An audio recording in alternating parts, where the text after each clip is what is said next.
the only way you can beat that is to stay in the game. I know that because it becomes so hard that more than 90% of the people give up. People who are working very hard, very smart, they have all the things, but how long they can go? Right. Stay in the game, adapt yourself, never give up. Hello and welcome to episode 19 of the Exponential Show. Today it is with great pleasure that I welcome Pradeep Pandey, CSO and co-founder at CarsmeUp. Pradeep, thank you for taking the time to speak with me today, especially on a Saturday morning. Oh no, it's my pleasure, Mayank, to have you, and really looking forward for this. Likewise. I've been following you on LinkedIn for quite some time and all the work that you've been doing, and as all people our age are, as a car enthusiast, it's always good to see some activity in the industry. So, Pradeep, let's just start with the first question, which is your origin story. So, because if as an outsider looking in, I look at your LinkedIn profile and see, okay, you worked with Nissan and you worked with Kaidi, so you worked with automobile and startup, so running an automobile startup makes sense to me, but obviously I'm sure there are many more layers to this story. So if you could please walk us through the planned and unplanned events that led you to starting CarsmeUp. Yeah, sure. I would say, I would tell two stories, and they are two overlapping stories before we started CarsmeUp. So first thing is being in the corporate. As you said, we have been with corporate for almost 19 years, working heavily with automotive all my career, starting with the parts and then entering into the car sales, taking care of Southeast Asia in all my businesses. Even I was with the RMA group for 9 years, where I was managing Ford dealers and distributorship business across the region, in fleet, used cars, and then joined Nissan. What happened is that I somehow felt that I'm very hyperactive person, right? I think well ahead. I want to do things fast. I have new ideas I want to implement, and across the career I was struggling to get it implemented, not because there is a problem with the company, but because how the corporate structures are there. Everything takes time, and somehow when you become big, you don't really forward think. You want to fix the problem now, you want to go step by step, and somehow it was not matching, and I was thinking, I'm not somehow matching here. But of course, when you are in the middle of your career, it's very hard to shift to the entrepreneurship, and it was somehow you are deep into that business. It takes a long time.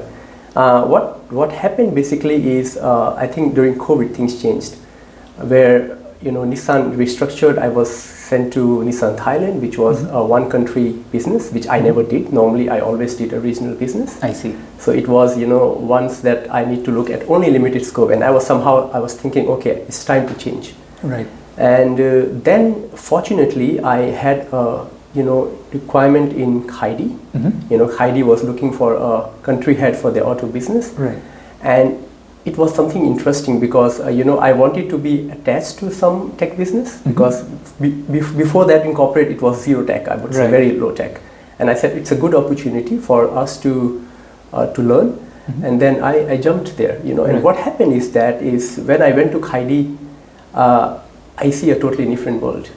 Kaidi was in the business for 10 years, so it was not a startup, but the culture was a very startup.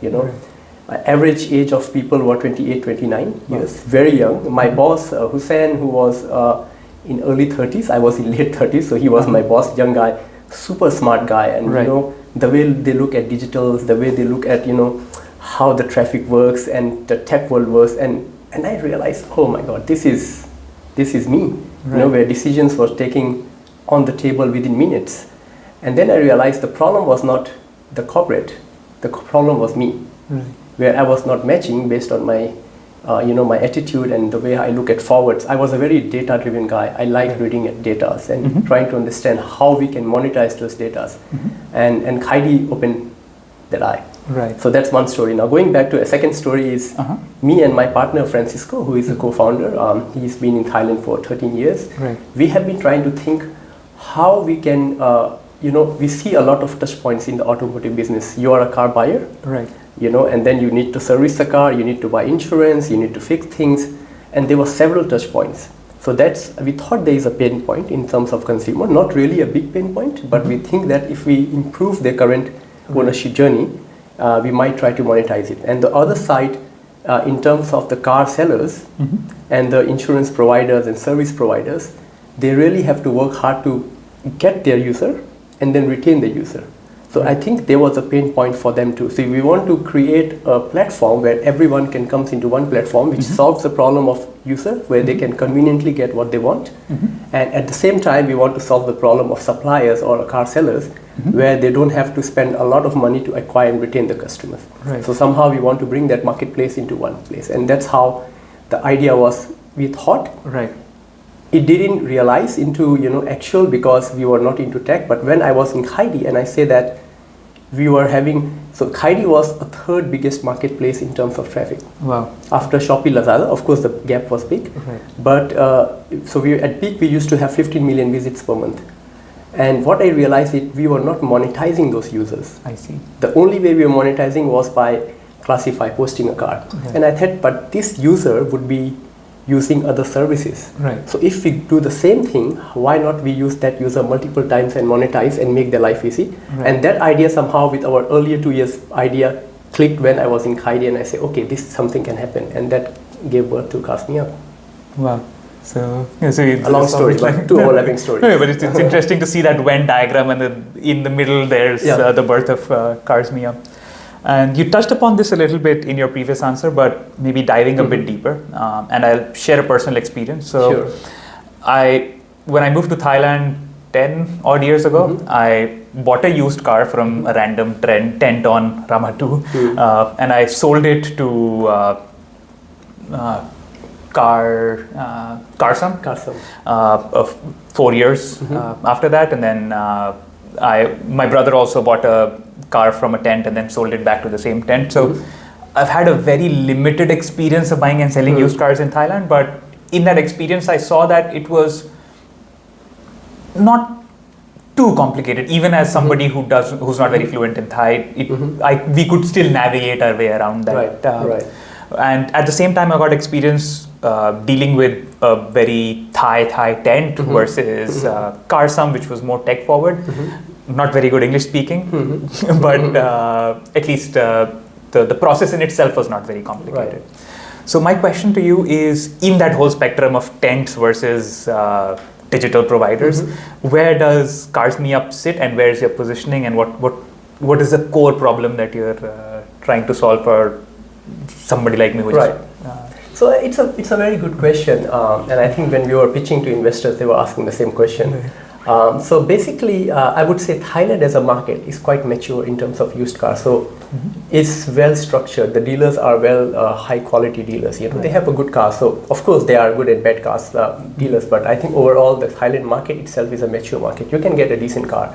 So what we wanted to do is to simplify is we wanted to bring all the products and services into one platform. So technically, if I want to say, we are building an operating system of used car business where a used car seller, either it's dealer or private sellers, and the product providers, which is bank financing, the insurance, the extended warranties, can use that platform to connect to their buyers. Whereas the buyers can then avail their products and services at the best possible price terms they are looking for. So they don't have to go with one or two, they can choose from multiple. So that's a sort of operating system we are trying to create by bringing trust in the products, the flow. So if you come to our cars, for example, our cars before dealer buys the car are inspected. So it's approved by Cockpit. So our partners in Cockpit, so we have 200 networks across the country. Then they come to a platform where it's certified already. And after you buy the car is taking care for the next 1 year with warranty and all those things. So it's end-to-end services we provide through dealers and through private sellers. So somehow we are bringing all those business into one operating system. Interesting. And if you don't mind asking, how far along are you in that journey, and which of those problems you've already solved and which ones are on the horizon? Okay, so let's say if we want to look at the positioning, to give you an example. So let's say if we are talking about CarsmeUp and Caro, which is a very good I would say a tech dealer company. So they are selling used cars. Right. So on tech, they are quite low tech. I mean, I would not say very high tech because their job is to find a good car and sell a good car. Right. So on the spectrum of integrations, they are in the low integrations, but in the spectrum of opportunity of sales, they are in the middle. So they are selling good cars, they have high revenues, but in the tech division, they are quite low. I see. Their job is only to find good car and sell it. I see. And now if you compare with other companies, which is the platform companies like Heidi, it's a mid-level integration. Where it's a very tech driven, but it's not highly integrated with all the suppliers. I see. But their scope of revenue is very limited. Okay. Because the only money you can make is through platform by posting the cars or advertisings and promotions. Right. We are somehow trying to position ourselves in a very high tech, integrated with all our partners, which includes what the dealers or CarsmeUp is doing. So it means the opportunity of our business is Heidi plus CarsmeUp, whereas we are very high integrated. So you're looking at three business pillars. One is the platform itself, where you can post car, you can advertise, you can make money. The second is the car transaction itself, and the third pillar is the ancillary business, which is after you sell the car, which is insurance, warranties, and all the services product which you can use as a car buyer. So we focus on these three pillars. That's how we try to separate ourselves. Interesting. Okay. In terms of where we stand, I think we somehow reaching our product market fit stage. When we started, we were also not sure where we'll end up, and that's how a startup works. You start with a vision, but somehow we are reaching to a level where we think that yes, this is close to market fit. I would not say we are market fit, but we are close to market fit. Got it. So we are finding our position quite what we planned for. We are reaching there. Interesting.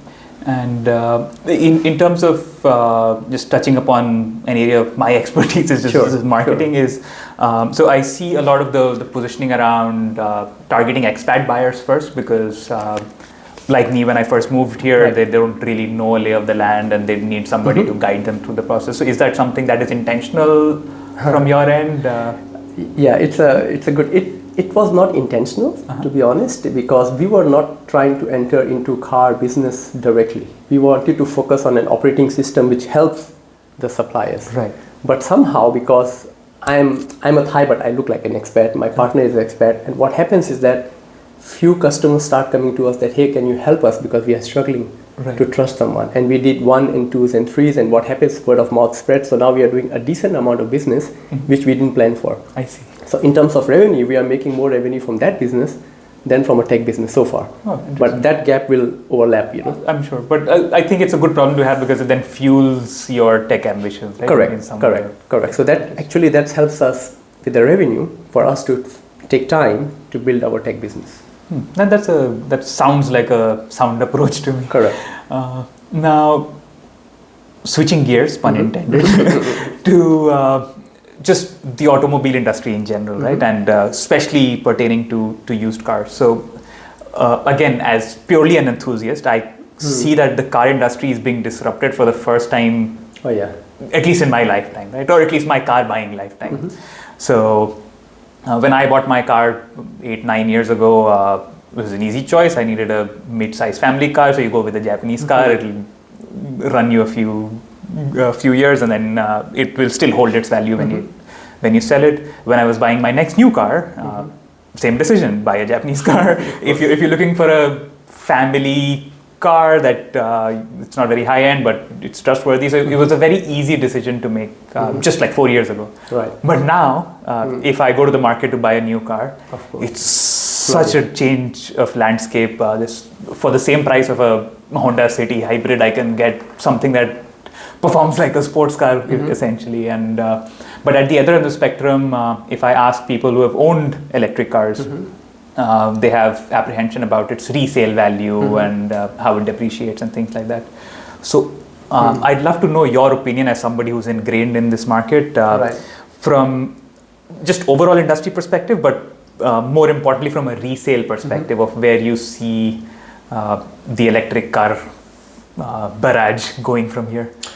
Yeah, it's a good point, and let's say in terms of the overall market size, just to deep dive into the bigger picture, and then we can go to the smaller picture. So as per the market size for Southeast Asia, I need to bring Southeast Asia because Thailand alone is not that big. It's the second biggest market, but our vision is for the Southeast Asia. In terms of value, we are talking about a $70 billion market size, which is quite only for the used car. I'm not even counting ancillary insurance and everything. So the market in Thailand is the second biggest market after Indonesia. Indonesia is the biggest market. I see. Makes sense. In terms of used car in Thailand, if you come to Thailand, it's always bigger than the new car. So let's say if you take out the COVID times, new car were 1 million, used car was 1.3 million, 1.2, 1.3 million. Nice. So used car has always been a decent growth business. Even during COVID, when the market was down, used car was growing. I see. Of course, the overall volume went down, Right. but the graph of CAGR was going. Even now, we are expecting a CAGR of 7% growth till 2030. Nice. So it's growing. New car is going down, used car is going up. So that's just to give you an idea why used car business is so interesting. Right. Now coming to electric, I think it's a mix of habit of the buyer in Thailand, plus the mix of the policy, which was made by the government. I think it's somehow hitting negatively to Thailand. So what happens is that when you start coming and selling in Thailand, and then many companies from China, they came, I would say they are decent brands, but then the price war happens. Right.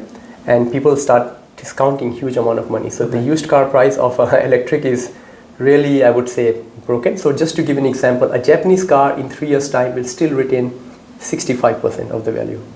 Okay, a Chinese car in 3 years will retain only 30 to 35% of the value. Oh, that's a big drop. Yeah, and that not affects only the value; it affects the finance and insurance, because the finance company, when they finance a car, they need to take the risk into mitigation. Correct. What happens if someone doesn't pay? It becomes a non-performing loan. Right. I sell it 1 million, but in 2 years' time it will be 500k. Right. So they need to assess that risk and then finance. So finance become expensive. It's become very hard, and it's a bit messy in the new car side. I can imagine. Yeah.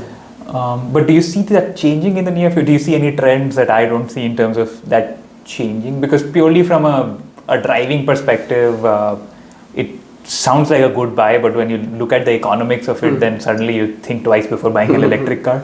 So do you see anything changing in the next 3, 4, 5 years? I think the EV will grow, but I think the pace of growth has come to a very slow. Compared to last year, EV will definitely grow.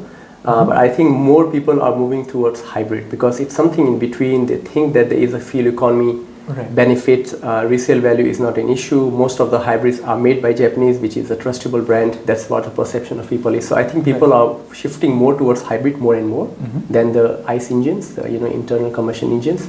The EV will still grow, but I think it will slow down quite a lot. And we don't know how it changes. If the Japanese bring some EV models, then the whole market might change around. Plus the battery life cycle, the warranty on battery will come. Now there is no warranty on battery. So let's say in car we give a extended warranty, but in batteries we don't. But that will come. In China it's already there. So it means we can guarantee how kilometer the battery will go. If not, then we can replace the battery for free. So all those products will come, which will then slowly bring up the resale value of Chinese cars or any EV cars. Electric EV cars. So that will evolve. But the issue is not that. The issue is the total number of car buyers will reduce. It's reducing already. And that will keep reducing. Okay? And that's back to our original business idea is we foresee that the people, the new generation, not many people like to buy a car.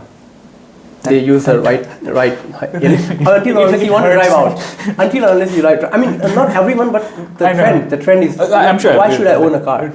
Or why not I use Grab or any other ride-hailing? Or why should not I rent? So that trend is coming. So new car sales is in the lowest. It will be even lowest this year, and that's because of economy and post-COVID, but still because of the people choice, right? And we foresee as a business, if we are only focused on selling and buying cars, is not enough because that user will keep going down. So that's why we want to look at the whole ownership journey, the life value of a consumer, where that he or she might be buying car or doing other services. So how we can monetize those life cycle journey rather than just focusing on car. And that's the vision of us, where we want to be an operating system where people are coming to us to buy cars or sell cars or do other trades. And we want to use that user as a way to give them a better life plus monetize it. Interesting. And that's a trend that I'm sure you're keeping an eye on, and there's, like you said, there's still several layers of uncertainty around how the market will go. But you mentioned the Thai market, the size of it, and how the dynamics have changed thanks to EVs and thanks to COVID. And you've mentioned your Southeast Asian ambitions. So can you tell me a bit more about your opinion on both these markets here locally in Thailand and how you see the Southeast Asian landscape now and maybe 3, 4, 5 years in the future? Yeah, I mean, Thailand, it's our core market because we are definitely based here. Right. And it's a big automotive producing market. So I think this automotive business will be quite big here forever. Even if it changes, it might jump back. So it's our focus market. But as I said, Indonesia is the biggest automobile market. We are keeping an eye on Vietnam. We think it's somehow a very interesting market because it's still not mature. So it has a big scope to grow. And then people are now shifting from bikes to cars. They are having more money. The economy is growing. So that can be interesting market, which is quite open. So that's the size of the business, Right. And in terms of fragmentation in business, in auto business, insurance business, the business is highly fragmented. I see. So it means not any single player owns a market share. So let's say if you are talking about the 3 big automotive companies, used car companies, which we know the names, they together hold less than 5% market share. Wow, okay. But if you are talking to an investor, it was a very funny discussions we used to have when we are having discussion with VC, and they say, but there are few players. And our question was always to that VCs, do you know how much market share they own? Because there was a bit of perception that they are already big players, they have a big market share, new players cannot enter. And then our question was, do you know how much market share they have? And no one has answer, zero answer. Right. So the thing is, there is so much scope for new players to come and grow in the region. So it's not single player controlling the market. I learned something new today. Yeah. But it's interesting to learn that dynamic. And is that also true in other countries in Southeast Asia? It is. Malaysia is a different game. Malaysia is very, I would say, they are strong players like Kasem and Karo. They are really, really strong there. I see. They are doing an amazing job. So they have a very strong edge there. Okay. But that's, having said that, I would say there would be still a scope to enter Malaysia, but I would rather go to a market which is more open. Makes sense. So you talked about VCs and your fundraising journey. So maybe zooming out from just the automotive market, looking at the startup landscape here. Especially in Thailand, where the CarsmeUp home base is. So, from a regulatory perspective, from a support system, ecosystem perspective, and from a funding perspective, I know the numbers on paper, if you read, they're not very promising in terms of how much funds have been raised, not just in Thailand, but Thailand and Southeast Asia in general. But is your experience on the ground any different, or have you seen any rays of hope or challenges along the way that...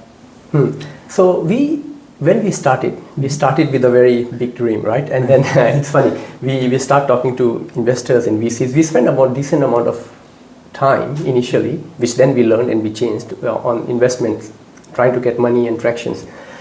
I think Thailand as a country to start a business is good because of the infrastructure, people, the lifestyle. But in terms of policies and regulation, it's somehow unclear. Right. Mostly because we as a company, we have not invested a lot of time going to networking events, with the startup communities, talking to a lot of people. So we are not probably an expert of how the market looks, but from what we see from our side, it's very unclear. You need to find your own way. You have 100 challenges, then there come the challenges of how you structure. Just a good example of when you are funded as safe note. Now when you are time to convert that into equity, then it's a mess, how you do it. I'm sure there are ways to do it, but for a startup it would be easy if there was a ready reference that, hey, your job is to go and grow the business, bring employment to the country, don't worry about this is very clear, 1, 2, 3, you come to this center and we will help you. But there's nothing. So you have to spend huge amount of money in consulting and accounting and advisory to settle that, and we don't have that much cash. Most of the startup wants to save the cash. So it's somehow, I would say, unclear, and that's why maybe many people then finally end up opening a company in Singapore. Right. because it's more clear, and then they have their local companies come under Singapore company because structurally it's more easy. Even for investor, they feel clean, because if you say you are only Thai-based company and then you are going to sell their shares and they invest, and then they're saying, okay, but Thailand, how does it work? Right. So there is a bit of complexities. Maybe we are not expert, but I think it should be more clear. So I think there is a challenges, but having said that, I think it's ease of business, life is good, people are nice. So in that way, it's much easier, I would say. The cost of living is not so high. True. Makes sense. Yeah. And in your experience, because we go to, and we've met at a few startup events ourselves, so do you see at least the grassroots movement changing when it comes to just startup ecosystems in Thailand, or it's just networking events and then they're very superficial? So I just wanted to get your opinion, because I run a company, but I don't run a startup. I run an SME. So from a startup perspective, do you see the movement changing on the ground, or do you just feel that they're social events and not much comes out of them?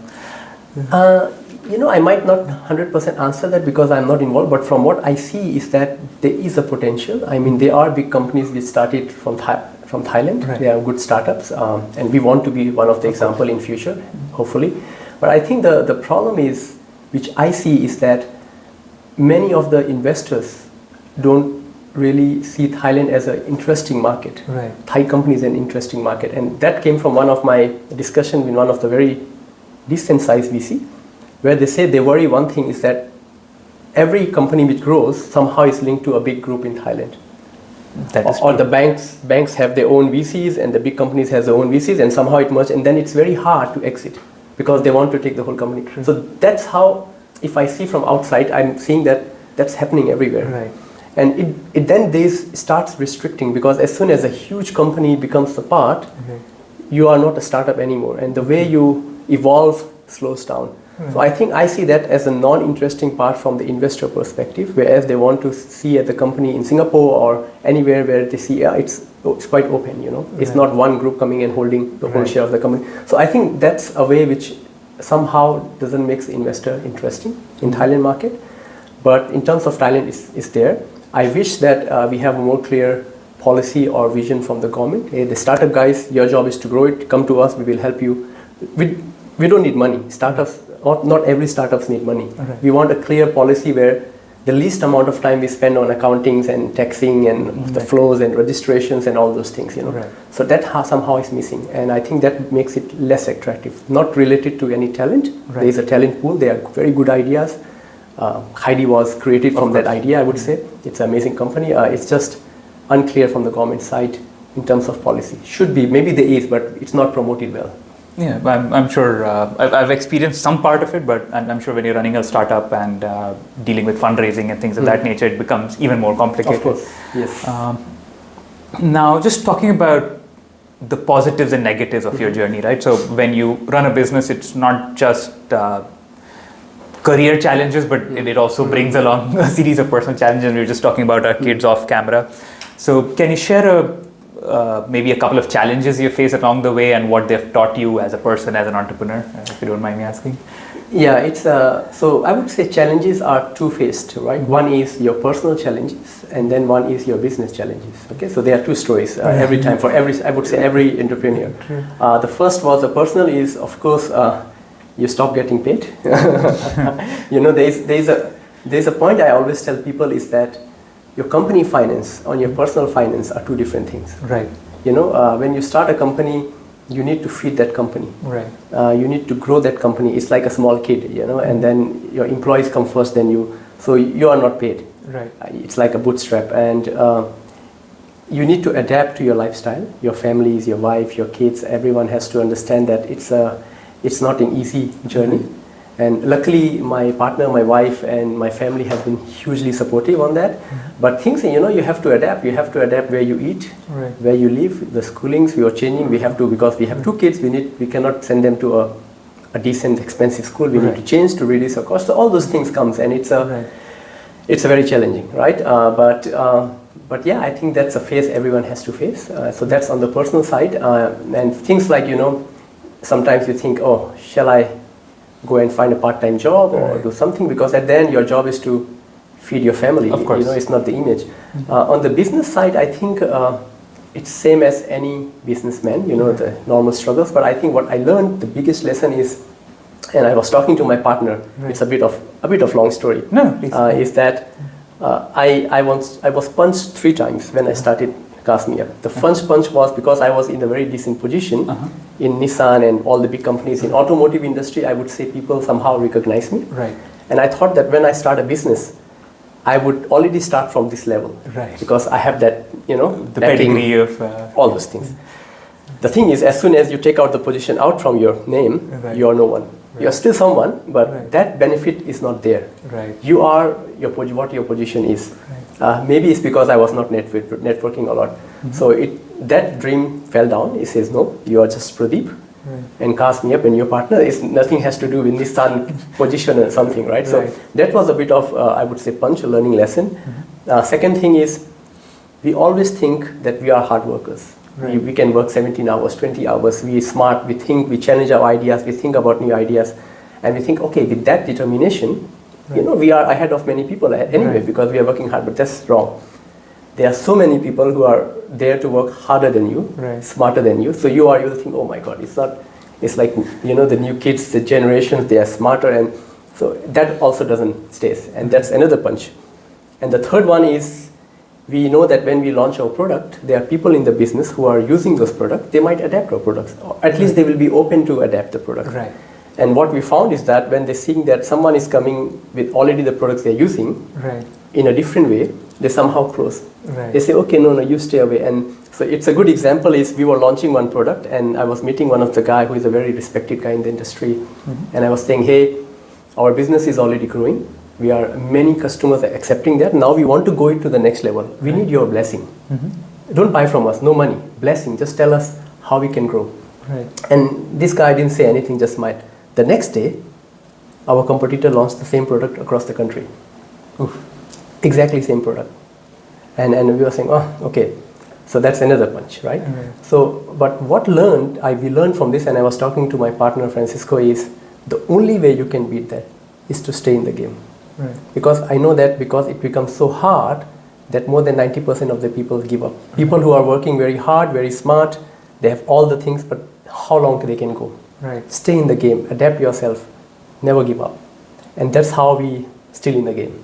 And we are overcoming all those companies. We are trying to be growing in the market just because of determination of staying in the game. So that's the big learning lessons. Do anything, don't give up. You might have to adapt, you might have to change your ideas, but keep in the game. That's the most critical part.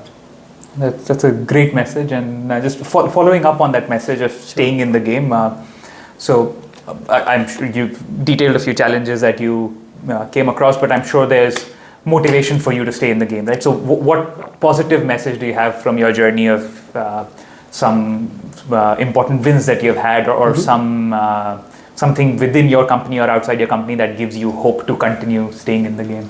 Yeah, so when you stay in the game, so coming back to that question is, I always say be biased. Right. In corporates, we were taught to not be biased. You should not be biased. You should treat everyone. But I think you need to be biased because it's the things you are doing. If you are not biased, you will never do it. Right. You need to be biased. That I know this idea is good, but don't blindly, follow those biased ideas. Go out in the market. Right. So 80% of the time, we and our teams are out in the market or calling. Our call center team, sales are calling, so that to understand if our ideas are correct or not, and then we adapt to that, right? And staying in the game is happening so our company itself is a marketplace. It's Right. not us. Right. It's people joining us. Right. So we have being in the market and showing them that they can benefit from our platform. So simply we have around 250 plus dealers in our platform. We have, you can say, major banks in our platform integrated with our systems. We have service centers like Cockpit, BeQuick integrated in systems. We have Boltec, TQM Insurance integrated in the systems. So all these people are joining us, and somehow we are benefiting from that. So that's what I said. We are now reaching a point where we know that we are close to our product market fit. Nice. And that's because of us staying in the game. When people see you and you're gone after that, they will say, this guy is like any other ones. But when you persist and you stay there and you show them the benefit, then they say, okay, let's do the business. And that also brings us to the next point is, we are in a phase of getting invested again. We are angel invested, we are invested again, and that's just because of being persistent in the business. Nice. And that's a great message, and I'm like, just as somebody who knows you and knows that you care about what you do, and somebody as a car enthusiast, in both cases, I wish you all the best with the next chapter. Now, talking of the next chapter, coming to the last question of the day, which is, what's the next milestone you are driving towards at CarsmeUp? Okay, so when CarsmeUp, we look at this business as a long-term business. So just to understand the basic of our understanding, we are here to stay forever. Right. We are not in a fast race where 3 years and exit. Of course, if that happens, it's a good thing. Right. But our job is to make sure how the company survives. Right. So we are not in a survival mode all the time. Right.